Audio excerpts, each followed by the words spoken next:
Students, welcome to note study. তোমরা সবাই কেমন আছো? আশা করি ভালো আছো। আমি মৌমিতা ম্যাম তোমাদের সাথে আমি আজকে নিয়ে এসেছি ক্লার্কশিপেরই আরো একটা গুরুত্বপূর্ণ বিষয় তোমাদের সাথে শেয়ার করতে চলেছি। সেটা হচ্ছে ইকোনমি অফ ইন্ডিয়া, মানে ভারতের অর্থনীতি বলতে কি বোঝায়। তো আমরা যে দেশে বাস করি, যে ইন্ডিয়া বা ভারতবর্ষ, সেটা আমরা ভারতবর্ষ হিসেবে প্রত্যেকে গর্ববোধ করি। এবং সেই ভারতবর্ষের অর্থনৈতিক দিক কতটা পিছিয়ে রয়েছে, কতটা এগিয়ে রয়েছে, বর্তমানে তার কি অবস্থা রয়েছে সম্প্রতি, এবং ভবিষ্যতে কি অর্থনীতির অবস্থা হতে পারে, সেই নিয়ে কিন্তু আজকে আমরা কিছু আলোচনা তোমাদের সাথে সংক্ষেপে করব, যেগুলো তোমাদের এক্সামের জন্য কিন্তু বিশেষভাবে গুরুত্বপূর্ণ।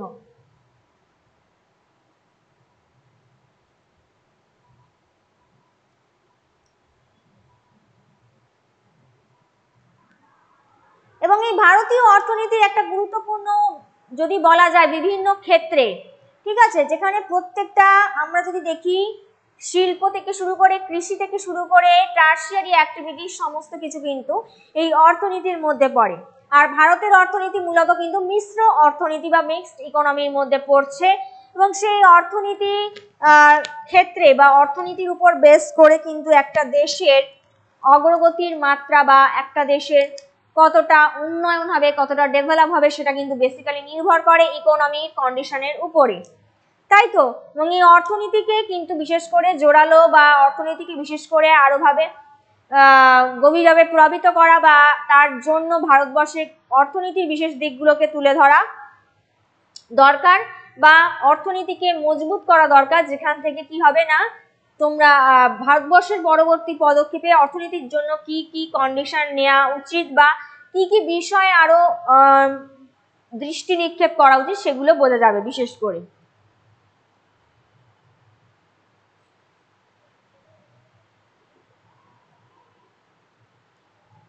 আচ্ছা, যেখানে আমি দেখতে পাচ্ছি, আমরা যদি দেখি ভারতবর্ষের অর্থনীতির বিষয়, মোটামুটি মিশ্র অর্থনীতি বললাম, এবং ভারতবর্ষ কিন্তু আমাদের ইন্ডিয়া বর্তমানে 125তম স্থান অধিকার করছে।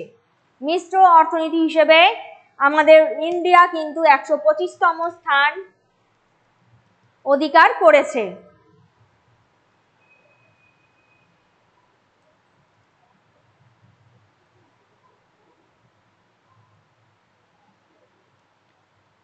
আচ্ছা, জিডিপি যদি বলা যায়, জিডিপি বলতে কি বোঝায়, যেটা হচ্ছে মোট অভ্যন্তরীণ উৎপাদন বা গ্রস ডোমেস্টিক প্রোডাক্ট। দেশের মধ্যে যে মোট জাতীয় উৎপাদন হচ্ছে, যেটা দেশের অর্থনীতিতে কাজে লাগে বা ভারতীয় অর্থনীতির জন্য খুবই গুরুত্বপূর্ণ, সেই জিডিপি যদি আমরা বলি, প্রায় 70% কিন্তু কিসের জন্য ব্যবহৃত হয় বা কিসের দ্বারা পরিচালিত হয়, যদি বলা হয় অভ্যন্তরীণ ব্যবহারের দ্বারা। 70% কিন্তু জিডিপি ভারতের অভ্যন্তরীণ ব্যবহারের দ্বারা পরিচালিত হয়।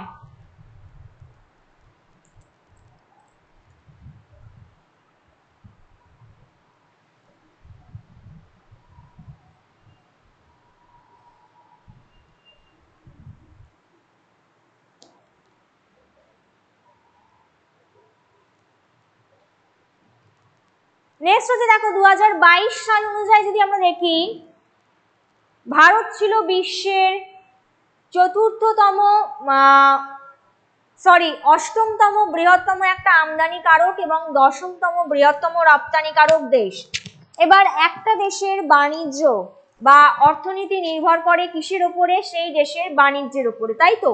সেটা অভ্যন্তরীণ বাণিজ্য হোক বা আন্তর্জাতিক বাণিজ্য হোক। এবং সেই বাণিজ্যের দুটো বিশেষ গুরুত্বপূর্ণ অঙ্গ আমদানি ও রপ্তানি। আমদানি বলতে যেটা বোঝায়, নিজের দেশের জিনিস যখন বিভিন্ন দেশে আর অন্যের দেশের জিনিস যখন নিজের দেশে নিয়ে আসা, নিজের দেশের প্রয়োজনে নিয়ে আসা, সেটাকে হচ্ছে আমদানি।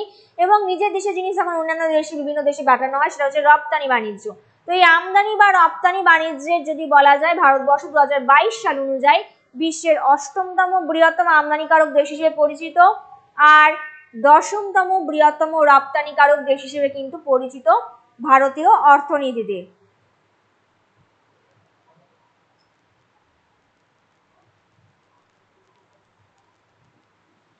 আচ্ছা, বিশ্ব বাণিজ্য সংস্থা বলতে world trade organisation. World trade organisation যেটা কিন্তু বিশ্ব বাণিজ্য সংস্থা, যেই সংস্থা কিনা আন্তর্জাতিক বাণিজ্যের সহযোগিতাকারী একটি সংস্থা, যেখানে বিভিন্ন সহযোগিতামূলক দেশ, বিভিন্ন দেশ রয়েছে, তারা তাদের পারস্পরিক সহযোগিতার মধ্য দিয়ে আন্তর্জাতিক বাণিজ্যকে সম্প্রসারিত করে।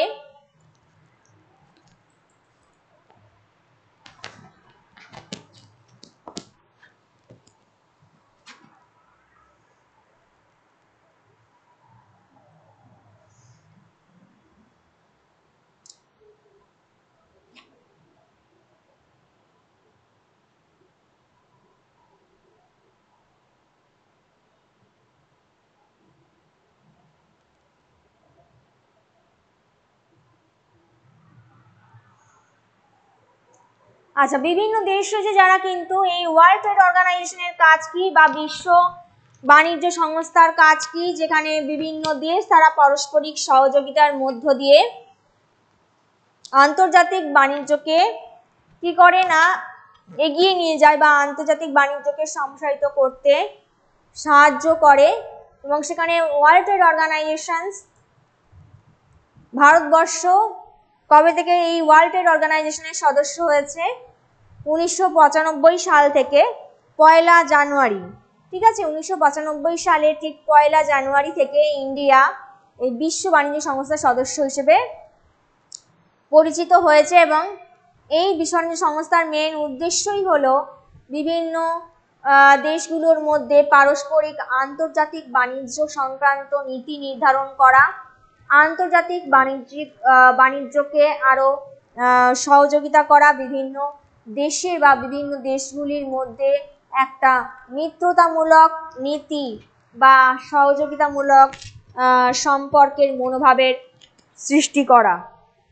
ঠিক আছে, যেখান থেকে কিন্তু বাণিজ্যের পরিস্থিতিটা বা আন্তর্জাতিক বাণিজ্যের যে পরিবেশ সেটা কিন্তু সুদৃঢ় হতে পারে।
আচ্ছা, এবারে দেখো ভারতীয় অর্থনীতির ক্ষেত্রে ভারতের মুক্ত বাণিজ্য চুক্তি রয়েছে কোন কোন দেশের সাথে?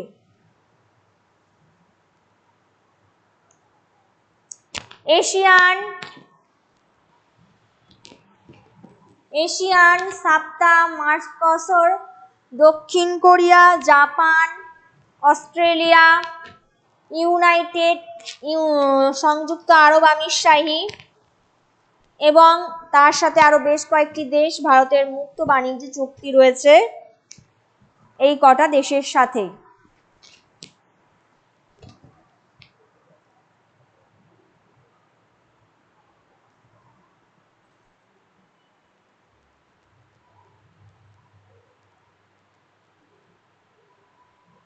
এবার হচ্ছে ভারতীয় অর্থনীতির বিশেষ করে গুরুত্ব, পরিষেবা ক্ষেত্রের গুরুত্ব বা পরিষেবা খাতের গুরুত্ব। আমরা জানি কি ভারতের অর্থনীতি কিন্তু মোটামুটি তিনটে ভাবে, প্রাথমিক ক্ষেত্র একটা যেটা প্রাইমারি অ্যাক্টিভিটি যেটা কৃষির ওপর গুরুত্ব দেওয়া হয়, সেকেন্ডারি অ্যাক্টিভিটি যেটা কিন্তু শিল্প খাত বা শিল্প খাতের ওপর শিল্প উৎপাদনের ওপর বিশেষ করে গুরুত্ব আরোপ করা হয়, এবং লাস্ট হচ্ছে যেটা টার্সিয়ারি অ্যাক্টিভিটি যেটা পরিষেবা খাতের গুরুত্ব, যেটা কিন্তু সর্বাধিক, যেটা ব্যবসা বাণিজ্য থেকে শুরু করে বলো, আধুনিক প্রযুক্তিগত দিক থেকে শুরু করে বলো, যেটা কিন্তু বাণিজ্যকে সুদৃঢ় করে এবং তার সাথে প্রযুক্তির উন্নতি, বিজ্ঞানের অবদান, বিজ্ঞানের বিকাশ, তার সাথে কিন্তু বিভিন্নভাবে সামগ্রিক একটা যদি উন্নয়ন বলা যায়, ঠিক আছে, সেটা কিন্তু পরিষেবা খাতের গুরুত্ব অধিক। এবং এই পরিষেবা খাতের যত গুরুত্ব পাবে বা পরিষেবা খাতকে যত উন্নত করা যাবে, যত ডেভেলপ করা যাবে, তত কিন্তু ভারতীয় অর্থনীতি আরো বেশি সামগ্রিকভাবে উন্নতি সম্ভব।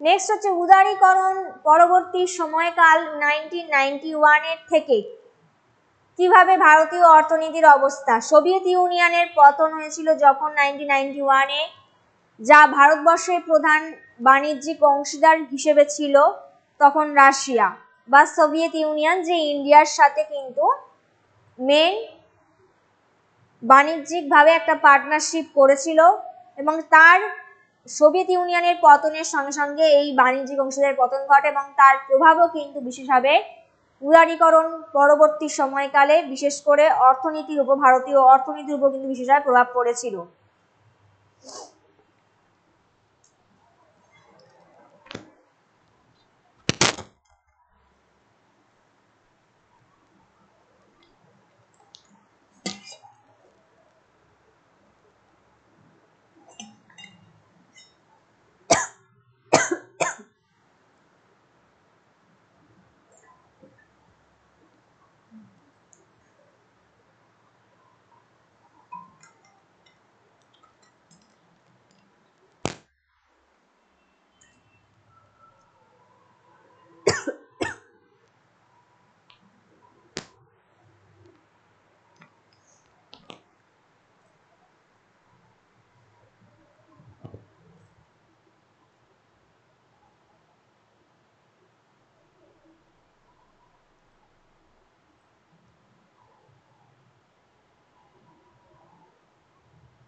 তারপরে বোঝা গেল উদারীকরণের পরবর্তী সময়ে ভারতবর্ষের অর্থনীতি কিসের উপর পড়েছিল, যেখানে সোভিয়েত ইউনিয়নের পতন হয়েছিল এবং তার সাথে সাথে ট্রেড পার্টনারশিপেরও একটা পতন ঘটে, যেটার প্রভাব কিন্তু একটা অর্থনীতিতে, ভারতীয় অর্থনীতিতে বিশেষ করে পড়ে থাকে।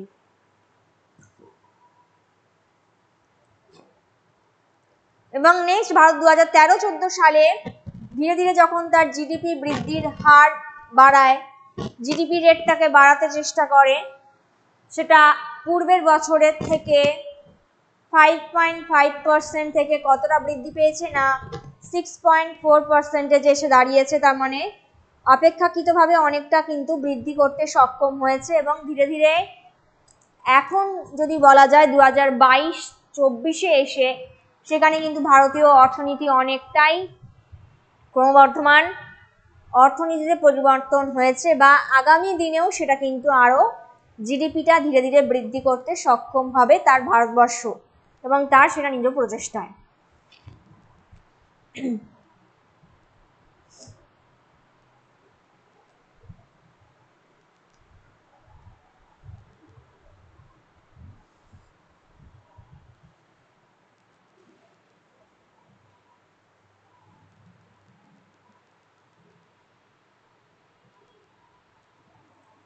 এবার হচ্ছে বিশ্ব ব্যাংকের 2020 সহজলভ্য ব্যবসা সূচকে 190টি দেশের মধ্যে ভারতবর্ষ কিন্তু কততম স্থানে রয়েছে?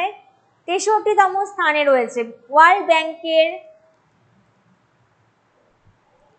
ব্যাংকের যে ট্রেড ইন্ডেক্স সেটা অনুযায়ী টোটাল 190টা দেশের মধ্যে ইন্ডিয়া রয়েছে 63তম স্থানে, এবং যেটা গত বছরের 100 থেকে প্রায় 14 পয়েন্ট বেশি, এবং 2 বছরে তার কতটা পয়েন্ট বেড়েছে? 37 পয়েন্ট কিন্তু বেড়েছে বা বাড়াতে সক্ষম হয়েছে ইন্ডিয়া।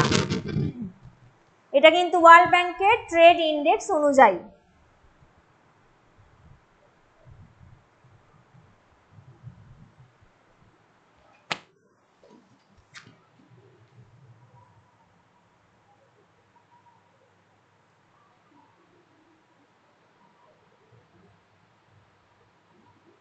আচ্ছা, কোভিড-19 মহামারী যখন চলেছিল, পরবর্তী অবস্থা 2020 সালে কোভিডের সময় কিন্তু বিভিন্নভাবে একটা মহামারীর প্রকোপ দেখা দেয় অর্থনীতিতে, এবং সেখানে কিন্তু জিডিপির উপর একটা প্রভাব পড়ে, অর্থনীতিতে প্রভাব পড়ে। তোমরা জানোই সেই বছর 1920 সেই সময় কিন্তু প্রচন্ড পরিমাণে একটা মহামারী হাহাকার এবং সেখানে একটা বিস্ময়কর একটা অর্থনীতি বা একটা অপরিস্থিতিকর অর্থনীতির একটা সৃষ্টি হয়, যেটা কিন্তু একটা ভালো মতো এফেক্ট পড়েছিল। Agriculture, next forest and fishing, কৃষি, অরণ্য এবং মৎস্য আহরণ অর্থনীতির উপর প্রভাব।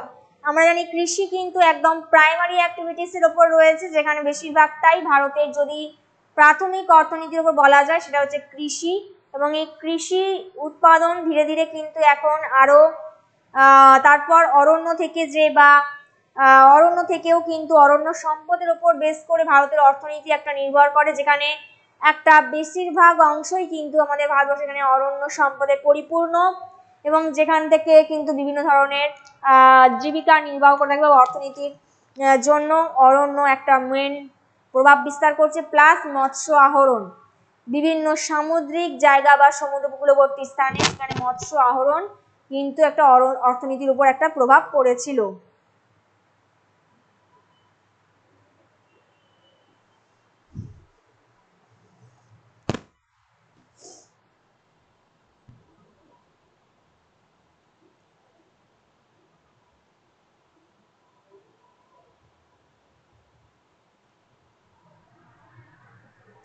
ক্ষুদ্র বা মাঝারি শিল্পের উপর প্রভাব, ক্ষুদ্র বা মাঝারি শিল্পের উপর প্রভাব পড়েছিল ভারতে। এখানে বিভিন্ন ধরনের ক্ষুদ্র শিল্প রয়েছে, বিভিন্ন গ্রামগঞ্জে কিন্তু বিভিন্ন ক্ষুদ্র শিল্প এখনো দেখতে পাওয়া যায় না, কিন্তু সেই ক্ষুদ্র শিল্পগুলো সেগুলো রয়েছে এমএসএমই এন্টারপ্রাইজেস বা মাঝারি শিল্পগুলো, সেগুলোর ওপর একটা অর্থনীতির বিশাল প্রভাব কিন্তু পড়েছিল। নেক্সট, খনিজ সম্পদ আহরণ এবং মাইনর যে মাইনিং এরিয়াস বা রিসোর্সেস বা কেমিক্যালস, বিভিন্ন রাসায়নিক উপাদান, খনিজ সম্পদ আহরণ ইত্যাদির উপরে একটা অর্থনীতির প্রভাব লক্ষ্য করা যায়। তথ্য ও যোগাযোগ ব্যবস্থার মাধ্যম, যেখানে ভারতীয় অর্থনীতির একটা মেন আমরা যদি দেখি যে যোগাযোগ ব্যবস্থা, সেই যোগাযোগ ব্যবস্থা যেখানে বাণিজ্য সুদৃঢ়করণ তখনই সম্ভব হয় যখন কিন্তু যোগাযোগ ব্যবস্থা একটা সুগম হবে। ঠিক আছে, এই যোগাযোগ ব্যবস্থা সুগমতার উপর নির্ভর করে কিন্তু আন্তর্জাতিক বাণিজ্য বা অভ্যন্তরীণ বাণিজ্যের প্রসার।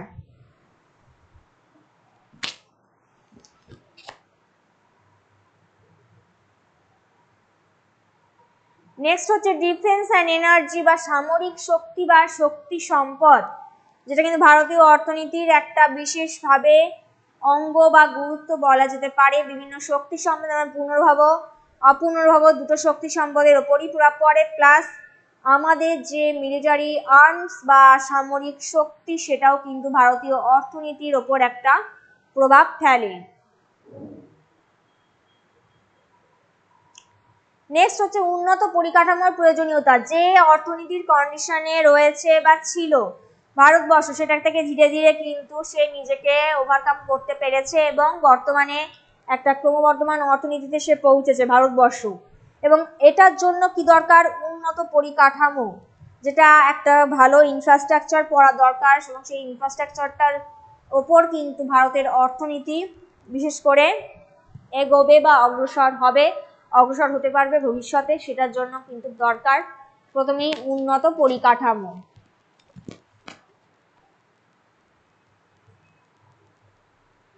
আর ব্যাংকিং আর তার সাথে সাথে বিভিন্ন যে আর্থিক প্রতিষ্ঠানগুলো রয়েছে, ব্যাংকিং ব্যবস্থা রয়েছে, যে বিভিন্ন গভর্নমেন্ট ব্যাংক রয়েছে, প্রাইভেট ব্যাংক, সেগুলো একটা অর্থনীতির উপর প্রভাব ফেলে।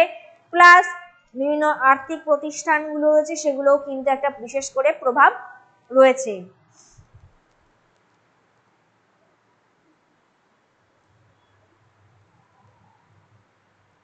আচ্ছা, এবার ভারতীয় অর্থনীতির সমস্যা যদি বলা যায় কি কি, মিশ্র অর্থনীতি হলো ভারতীয় অর্থনীতির দারিদ্রতা, কর্মসংস্থানের একটা অভাব, আর শিশু শ্রমিকের প্রভাব কিন্তু বিশেষ করে লক্ষ্য করা যায় বা অধিকতর এর প্রভাব কিন্তু দেখতে পাওয়া যায়, যেটা ভারতীয় অর্থনীতির একটা গুরুত্বপূর্ণ দুর্বলতা বা ত্রুটি বলা যেতে পারে। তো আশা করি অর্থনীতির এই সামগ্রিক অবস্থা তোমাদের কাছে তুলে ধরতে পারলাম। যদি এই বিষয়ে কিছু জানার থাকে অতি অবশ্যই জানালে কিন্তু তোমরা শেয়ার করতে পারো, কমেন্টে জানাতে পারো, এবং এইরকম আরো গুরুত্বপূর্ণ ইনফরমেশন পেতে অবশ্যই ফলো করতে থাকো, দেখতে থাকো আমাদের নোট স্টাডি চ্যানেলকে, আর অতি অবশ্যই কিন্তু শেয়ার করে দিতে ভুলো না। তো all the best. Have a nice day.